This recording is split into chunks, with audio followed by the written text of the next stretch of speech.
ทองของฟ้าร่วงมาตกทางขอบคุณไอ้ฟ้าเรียบร้อยเรื่องดูงามอารามน้องวนไม้ทองก็ร้วนต่างกะลางตาขอบพานเต่าพันเจ้าเอ๋ยรุ่งดาวเจ้าเอ๋ยดอกงามขึ้นเชยอุตสาโลกกันริตื่นจากพวงนิทาแจ้งใจเอิงราตาคุณหนูอุทาวัดอารามประเพณีงามเหลืองงามยามมองใกล้ไกลที่อ่อนทรงอันสดใสสัตว์ไทยให้โอ้ปราบตามเอ่ยรุ่นจะรุ่งแล้วทั่วแผ่นเลิศแล้ววันไม่แล้วเพื่อนเอ่ยตื่นมาเสียจากกิเลสเอ่ยรีบเสือเอ่ยออกมาชมเชยแสงแห่งวัดอารามทั่วเขตนิคามเหลืองงามยามมองใกล้ไกลอ่อนทรงอันสดใสบอกโปรดสัตว์ไปให้ชมงดบาปตามแสงรุ่งจะรุ่งแล้วทั่วแคว้นเลิศแล้วสู่วันใหม่แล้วเพื่อนเอ่ยตื่นมาเสียจากกิเลสนั้นเอ่ยเสือเอ่ยออกมาชมเชยแสงแห่ง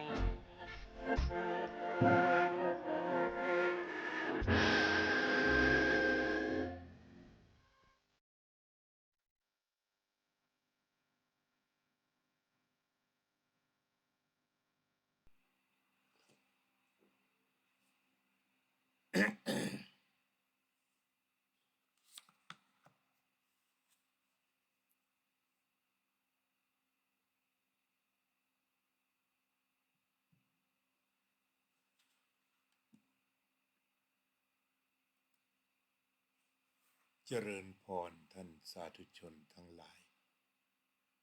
รายการธรรมทานจากวัดพุทธปัญญาเมืองพโมนารัฐแคลิฟอร์เนียประเทศสหรัฐอเมริกามาพบกับท่านผู้ฟังท่านผู้ชมอีกวาระหนึ่งรายการธรรมทานจักได้นำธรรมะที่เป็นไปเพื่อประโยชน์เพื่อความสุขของท่านผู้ฟังมาพูดมากล่าววันนี้วันที่16พฤษภาคมพุทธศักราช2569เป็นวันแรม15ค่ำเดือน6อันเนื่องจากปีนี้เป็นปีอธิกมาสคือเดือน8 2 หนเราจึงเลื่อนการทำวิสาขบูชาไปในวันที่31พฤษภาคมคือเป็นวันขึ้น15ค่ำเดือน7ก็ขยับตัวไปตรงนั้นเป็นวันขึ้น15ค่ำเดือน7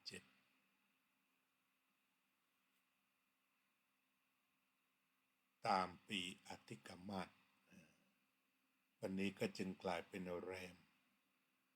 15ค่ำเดือน6ซึ่ง จะเป็นวันพระใหญ่ วันพระนี่เรียกกันว่าวันธรรมัสวนะ วันธรรมัสวนะคือวันแห่งการฟังธรรม วันธรรมสวนะคือวันแห่งการฟังธรรม วันในการฟังธรรมนี้ก็คือวันที่ประชาชนเข้าวัดสมาทานศีลจะเป็นศีลห้าหรือศีลแปดจากนั้นก็จะฟังธรรมเมื่อพูดถึงคำว่าสมาทานศีลก็เป็นคำที่เป็นทางการแต่เป็นภาษาชาวบ้านเรียกกันว่าไปจำศีลคือใช้กายวาจาใจจำประจำอยู่กับศีลไม่ออกไปจากศีลคล้ายๆจำคุกก็คือชีวิตที่ล้อมด้วยกำแพงทั้งสี่แต่ถ้าจำศีลก็คือชีวิตล้อมด้วยกำแพงห้าประการมีศีลเป็นเครื่องป้องกันจำคุกก็มีสี่เหลี่ยมกำแพงคุกทั้งสี่แต่จำศีลก็จะมีกำแพงห้าชั้นคอยป้องกันไม่ให้มีภัยไม่ให้มีโทษคนที่จำคุกถ้าว่าถึงการรักษาความปลอดภัยทุกคนปลอดภัยอยู่ในห้องขังสี่เหลี่ยมทั้งใหญ่และเล็กส่วนผู้ที่จำศีลก็จะมีความปลอดภัยมีกำแพงห้าชั้นคอยป้องกันกำแพงที่หนึ่งก็คือกำแพงที่ไม่ฆ่าใครและเป็นกำแพงเมตตาชั้นที่สองเป็นกำแพงไม่ลักทรัพย์แต่เป็นสัมมาอาชีวะขั้นที่สามไม่ประพฤติผิดในกามเป็นกามมาสังวรสำรวมระวังในกามกำแพงที่สี่ไม่พูดเท็จและก็พูดแต่ความจริงกำแพงที่ห้าไม่ดื่มสุราเมรัยมันเจริญสตินี่เราเรียกว่ากำแพงห้าชั้นจำศีลคือเข้ามาอยู่เสียภายในกำแพงห้าชั้นแห่งศีลและธรรมเราเรียกว่าศีลและธรรมแต่ความเป็นจริงก็มีทั้งศีลและธรรมอยู่ภายในกำแพงห้าชั้นนั้นอันนี้ว่าถึงการจำศีลซะก่อนคือจำอยู่ภายในกำแพงที่เต็มไปด้วยความปลอดภัยไม่มีเวรไม่มีภัยแก่ใครเลยอันนี้วันธรรมสวนะหรือว่าวันพระก็คือวันประเสริฐเพราะได้จำศีลคืออยู่ภายในขอบเขตของศีลอยู่ในกรอบกำแพงของศีลให้เกิดความปลอดภัย ไม่ได้เป็นการกักขังแต่ประการใดฉะนั้นถ้าพลาดชีวิตพลาดก็จะถูกจำคุกแต่ชีวิตเสรีก็จะจำศีลอันถ้าไม่ปรารถนาที่จะจำคุกก็ต้องจำศีลหรือไม่บางครั้งพลาดพลั้งเข้าคุกแต่ว่าเข้าไปอยู่ในคุกก็ตั้งใจสมาทานศีลสมัยก็กลายเป็นไปจำศีลคือทำให้กายวาจาเรียบร้อยไม่มีความวุ่นวายก็เท่ากับจำศีลอยู่ในคุกได้ฉะนั้นจำนอกคุกจะดีกว่าไปไหนมาไหนได้ซึ่งดีกว่าการจำศีลในคุก ทีนี้เมื่อจำศีลเสร็จแล้วเป็นวัฒนธรรมชาวพุทธเลยทีเดียวที่จะมาศึกษาธรรมเติมธรรมลงไปในชีวิตคือการเดินทางเข้าวัดคือมาเติมธรรมลงไปในชีวิตเพื่อให้ชีวิตเกิดความผุดผ่องเกิดความผ่องใสเกิดความปลอดภัยเติมศีลเติมสมาธิเติมปัญญาซึ่ง3ประการเป็นหนึ่งเดียวนี่ก็คือเรื่องของการเข้าวัดฟังธรรมวันธรรมสวรรค์นะที่ผู้ที่เข้าวัดฟังธรรมนั้นจะได้อะไรเช่นว่าผู้ที่ใหม่สุดไม่เคยเข้าวัดเลยแต่เมื่อเข้ามาสู่วัดมีการแสดงธรรมก็จะได้ฟังสิ่งที่ยังไม่เคยได้ฟังนี่เข้าวัดฟังธรรมเนี่ยจะได้ฟังในสิ่งที่ยังไม่เคยฟังอันนี้ประการที่หนึ่งละไม่ได้เคยฟังมาก่อนไม่ได้เคยได้ยินมาก่อนแล้วก็ตั้งใจฟัง2สิ่งใดที่เคยฟังแล้วยังไม่ชัดเจนก็สิ่งใดที่เคยฟังแล้วไม่ชัดเจนสิ่งนั้นก็จะชัดเจนยิ่งขึ้นเรียกว่าความยังไม่เคยชัดยังไม่ค่อยเข้าใจแต่ได้ฟังอีกเป็นครั้งที่2ที่3ก็ชัดมากขึ้นประการที่3ก็คือว่าถ้าสงสัยสนทนาได้ถามได้อีกประการที่4พอสงสัยทำความเห็นให้ถูกต้องความเห็นก็จะถูกตรงไม่มีผิดพลาดใดๆเช่นความเห็นที่เราสับสนอยู่เช่นมีความเห็นว่าเราสามารถโกรธคนเลวได้โกรธพระไม่ดีได้โกรธศัตรูได้อันนี้เช่นเป็นความเข้าใจผิดเห็นผิดขึ้นชื่อว่าความโกรธแล้วโกรธใครก็ร้อนเหมือนกันโกรธน้อยร้อนน้อยโกรธมากร้อนมากโกรธนานเป็นการจองเวรคือว่าไม่มีข้อยกเว้นโดยโทษทางธรรมโกรธหมูโกรธหมาโกรธกาโกรธไก่โกรธกระรอกอาการเหมือนกันคือถูกไฟ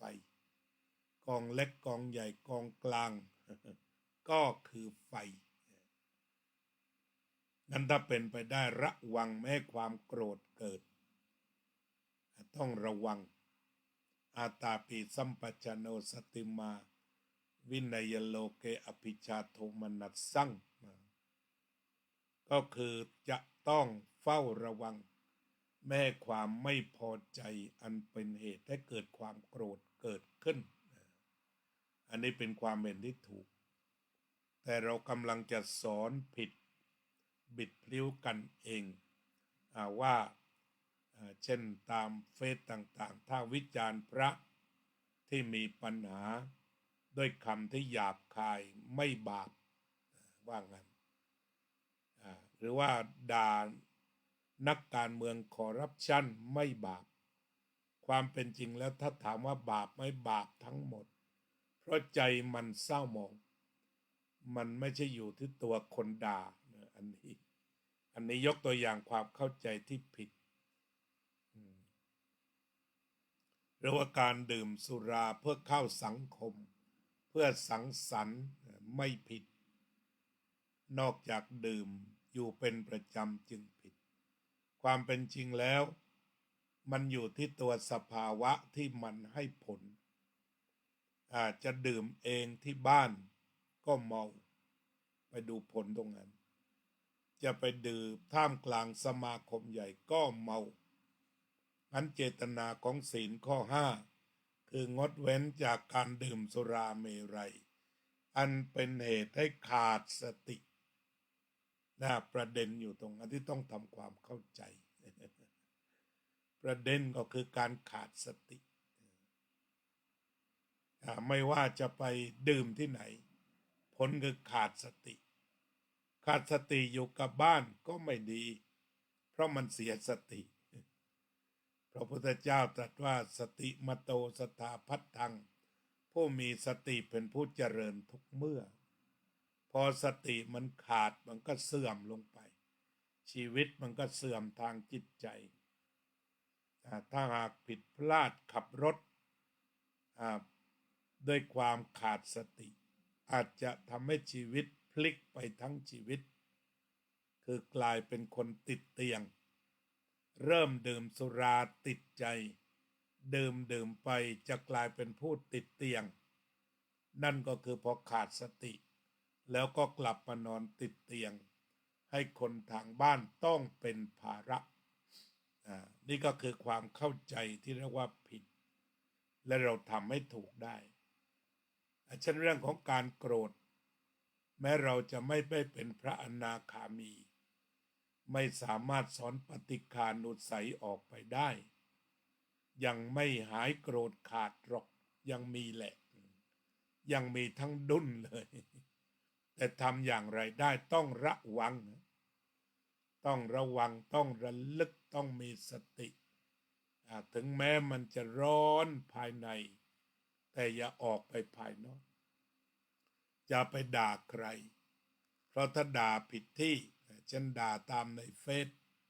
ก็จะมีโอกาสติดคุกถึง5 ปีด้วยคำที่เผลอเรอไปนั่นขาดสติแล้วเป็นปัญหาทันทีจึงไม่ควรจะตั้งท่าว่ามีสิทธิ์โกรธใครแล้วไม่บาปเพราะว่าโกรธอะไรโกรธประตูเตะประตูอย่างเนี้ยก็บาปทั้งนั้นเลยเพราะว่าจิตมันเศร้าหมองส่วนจะบาปบ้างบาปน้อยก็ขึ้นอยู่กับว่าความยาวของมันอันนี้เราว่าทำความเห็นให้ถูกต่อไปจิตของผู้ฟังย่อมผ่องใสนั้นหมายความว่าจิตของผู้ฟังนั้นเกิดความผ่องใสไม่ขุ่นมัวเนี่ยฟังเทศแล้วได้บุญเราจึงสังเกตเห็นว่าบางทีผ่องใสจนนั่งไม่ติดต้องสับประงกหรือหลับไปตรงนี้ก็ต้องเจริญสติไปด้วยเวลาที่ฟังธรรมะเพราะว่ามักจะง่วงหรือจะหลับก็ข้อสุดท้ายนี่แหละก็คือเมื่อฟังธรรมะแล้วก็จิตผ่องใสอันนี้ก็คือประโยชน์ของการฟังธรรมที่เราไปวัดฟังธรรมไปวัดแล้วได้อะไรได้ฟังสิ่งที่ยังไม่เคยฟังสิ่งที่ฟังแล้วหลายรอบก็กระจ่างขึ้นแล้วก็คลายข้อสงสัยทำความเห็นให้ตรงไม่ให้คาใจไม่ให้ผิดไว้เคลียร์ให้ชัดแต่ตอนนี้เราก็เข้าใจกันผิดเยอะเช่นไปเกลียดคนต่างชาติไปเกลียดประเทศที่เรียกว่าเป็นศัตรูแบบนี้ความเป็นจริงแล้วไม่ต้องเกลียดไม่ต้องเกลียดปฏิบัติให้มันถูกต้องอย่างไรที่จะอยู่ร่วมกันด้วยสันตินี่แหละเป้าหมายไม่ต้องไปพัฒนาความโกรธความเกลียดความแค้นจนเอาระเบิดไล่ถล่มกันอีกอันนั้นมันไปสุดๆแต่เราสามารถดับไฟภายในได้การสำรวมระวังอย่ารบกันเอาง่ายๆเหมือนไทยเขมรอย่างนี้หยุดได้หยุดรบได้หยุดทะเลาะได้หยุดเขาอาจจะหาเรื่องบ้างก็ต้องอดกลั้นอดทนเพื่อที่จะไม่ให้เกิดเรื่องใหญ่เอาให้เล็กสุดบางทีเกิดปัญหามันก็ประนีประนอมกันได้ให้มากสุดเมื่อความโกรธมันดับไปแล้วก็อยู่กันเถอะ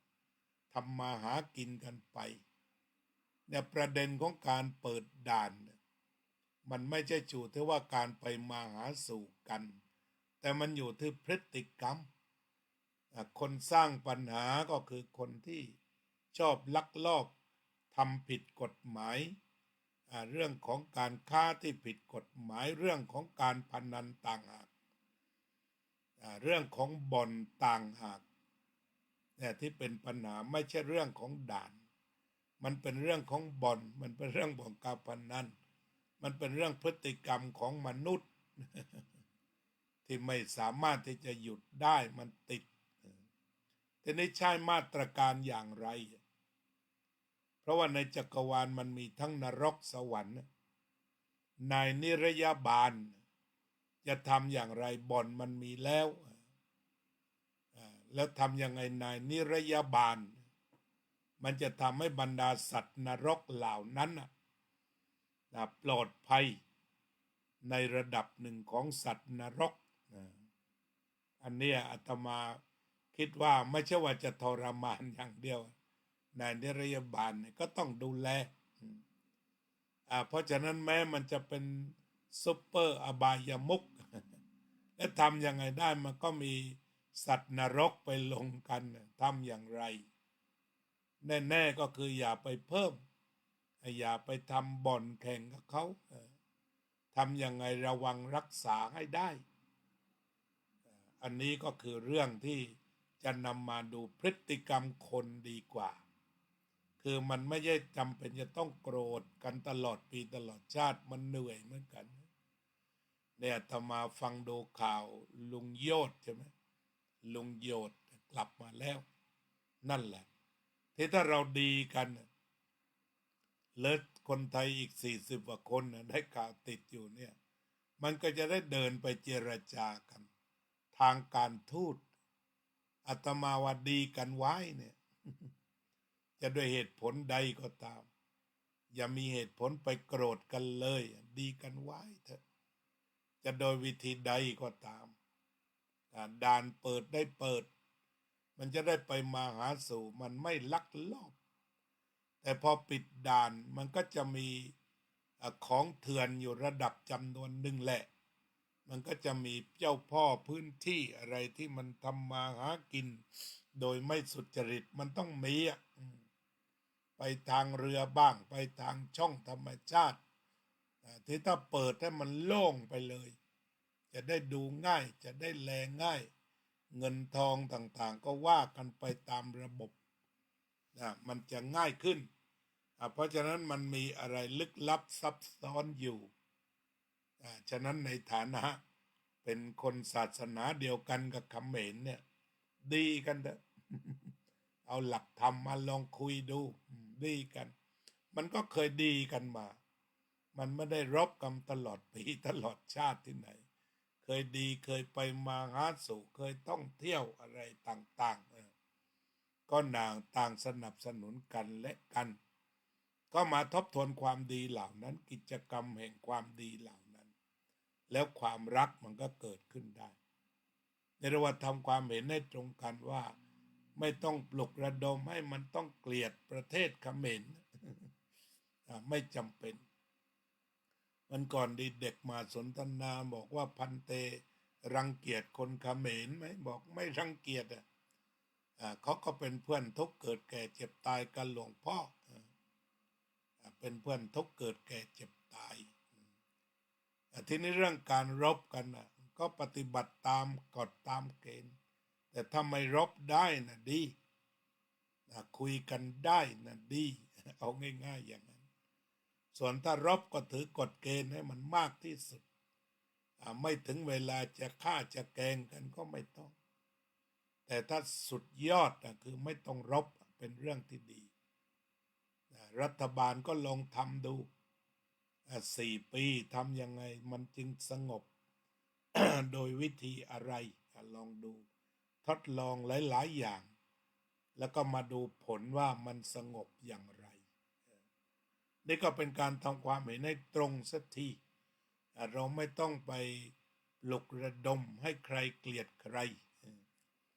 อย่างในประเทศของเราก็เหมือนกันมันไม่จำเป็นจะต้องให้มันรักอะไรอย่างใดอย่างหนึ่งแล้วไปเกลียดอะไรอย่างใดอย่างหนึ่งเราก็รักกันซะหมดเลยเรารักเพื่อนมนุษย์ทุกคนจนสัตว์ด้วยถ้าเป็น เป็นชาวพุทธสัตว์ทั้งหลายที่เป็นเพื่อนทุกข์เกิดแก่เจ็บตายมุ่งไปสู่ไม่มีเวรไม่มีภัยรักกันไว้อันนี้ก็คือเรื่องวันธรรมสวรรค์ที่จะได้ฟังสิ่งที่ไม่เคยฟังแล้วก็ชัดเจนขึ้นบรรเทาความสงสัยเสียได้และคงความไม่ตรงตามความเป็นจริงและก็สุดท้ายก็คือจิตใจมีความสงบนั่นเองเรามาเจริญสมาธิภาวนากัน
สัพเพ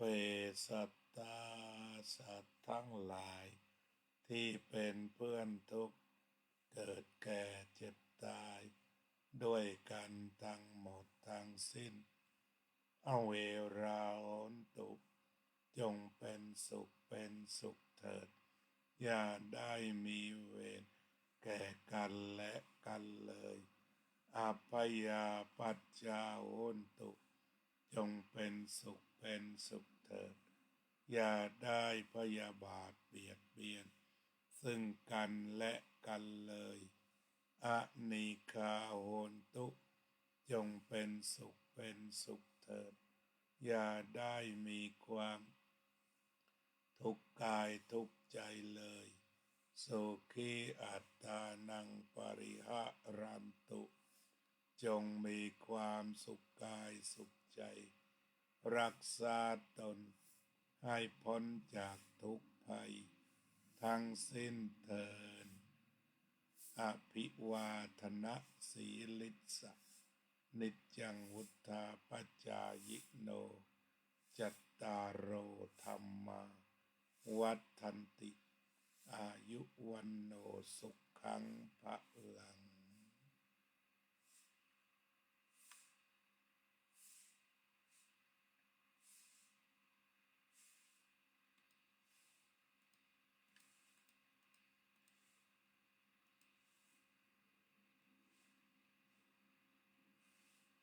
สุขสันต์วันพระทุกท่านเถิด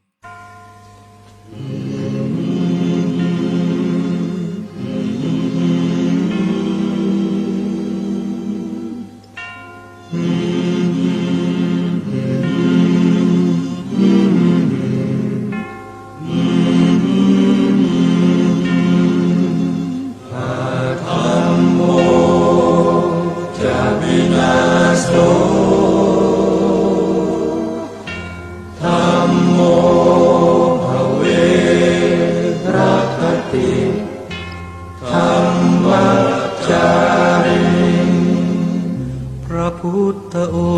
งค์ท่านทรงตรัสรู้เป็นสัพพัญญูตรัสสอนความจริงว่าธรรมะย่อมชนะทุกสิ่ง เป็นที่พึงพิงแก่ผู้ประพฤติชอบธรรมธัมโมจะวินาโสธัมโมภเวรัคติธัมมัจจาริอำนาจใดๆก็ตามย่อมถึงความพินาศถ้าขาดธรรมะประจำไม่มีใครอยู่ค้ำฟ้าเราต่างเกิดมาใช้กรรมจงอยู่ในศีลในธรรมคิดทำแต่กรรมที่ดีธัมโมจะวินาโสธัมโมภเวรัคติธัมมัจจาริธรรมส่องสว่างสู่ทางสุขสีคำจุนโลกนี้นิรันดร์ธัมโมจะวินาโส